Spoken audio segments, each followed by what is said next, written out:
ദൈവത്തെ ദർശിച്ചവരാണ് വിശുദ്ധർ.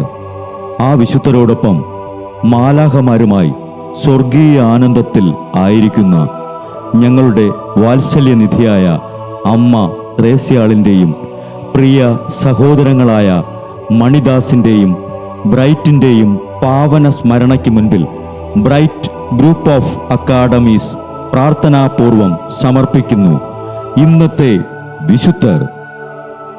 അവതരണം അനിൽ കുഴിഞ്ഞകാല.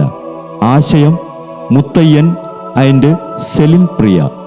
സംവിധാനം സ്റ്റെനി ആൻഡ് സ്റ്റെനിച്ച്. ഇന്നേ ദിവസം തിരുസഭ മാതൃകയായി നൽകിയ വിശുദ്ധരെ അനുകരിച്ച് പ്രാർത്ഥനയോടെ ആ പാത പിന്തുടരുന്ന നിങ്ങൾക്കേവർക്കും കർത്താവിൻ്റെ തിരുമുഖം ദർശിക്കാൻ കഴിയട്ടെ എന്ന പ്രാർത്ഥനയോടെ ഞാൻ നിങ്ങളുടെ സ്വന്തം ജസ്റ്റിൻ.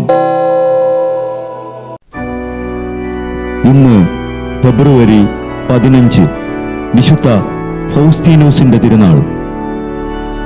അഡ്രിയൻ ചക്രവർത്തിയുടെ മതപീഡനം നടമാടുന്ന കാലത്ത് ബ്രേഷ്യയിലെ മെത്രാൻ ഒളിവിലായിരുന്ന സമയത്ത് ക്രിസ്ത്യാനികളുടെ വിശ്വാസം നശിപ്പിച്ച് അഡ്രിയൻ ചക്രവർത്തിയുടെ പ്രീതി സമ്പാദിക്കാൻ കിണഞ്ഞ് പരിശ്രമിച്ചിട്ടും പരാജയപ്പെട്ട വിജാതീയനായ ജൂലിയൻ ഗർവിലായിരുന്ന സമയത്ത് കുലീന സഹോദരങ്ങളായ ഫൗസ്തീനൂസും ജോബിറ്റായും ചേർന്ന് ക്രിസ്തുവിന് വേണ്ടി പ്രസംഗിച്ചതറിഞ്ഞ് ജൂലിയൻ പല വിധത്തിലുള്ള ക്രൂരമർദ്ദനങ്ങളും ഭീഷണികളും പ്രയോഗിച്ചിട്ടും പിന്തിരിയാത്തതിനാൽ ഫൗസ്തീനൂസിനെയും ജോബിറ്റിനെയും പിടിച്ച് തടങ്കലിലാക്കി. അവിടെയും അവരുടെ അഗാധമായ വിശ്വാസം കണ്ട് ഫൗസ്തീനൂസിന്റെയും ജോബിറ്റായുടെയും ശിരസ് ഛേദിക്കാൻ ഉത്തരവിട്ടു.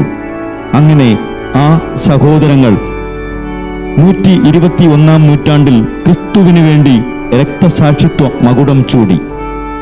ബ്രേഷ്യ നഗരത്തിന്റെ മധ്യസ്ഥന്മാരായി ഫൗസ്തീനൂസും ജോബിറ്റായും നിലകൊള്ളുന്നു. ക്രിസ്തുവിന് വേണ്ടി രക്തസാക്ഷിത്വ മകുടം ചൂടിയ വിശുദ്ധ ഫൗസ്തീനൂസെ, വിശുദ്ധ ജോബിറ്റായെ, ഞങ്ങൾക്കു വേണ്ടിയും ലോകം മുഴുവനും വേണ്ടി മാധ്യസ്ഥം വഹിച്ച് ഇന്നേ ദിവസം പ്രാർത്ഥിക്കണമേ.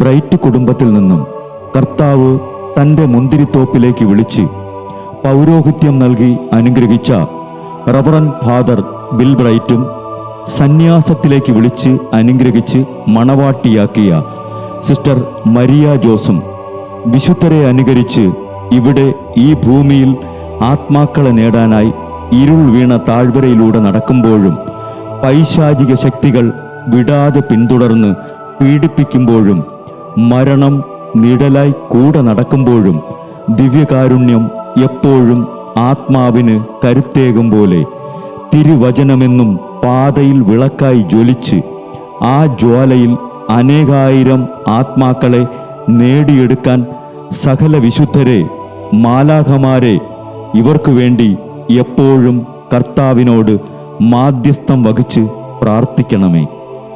അനുദിന വിശുദ്ധർ നടന്ന വഴിയെ നടക്കുന്ന ഇവർക്ക് പിന്നാലെ കൽപ്പനകൾ പാലിച്ച് കരുത്തോടെ നടക്കുന്ന ഞങ്ങളും ഞങ്ങളുടെ പ്രിയപ്പെട്ടവർക്ക് അരികിലെത്തി നിത്യസൗഭാഗ്യം പങ്കിടാൻ അനുഗ്രഹമരുളണമെന്ന് കർത്താവേ, അങ്ങയോട് ഞങ്ങൾ പ്രാർത്ഥിക്കുന്നു.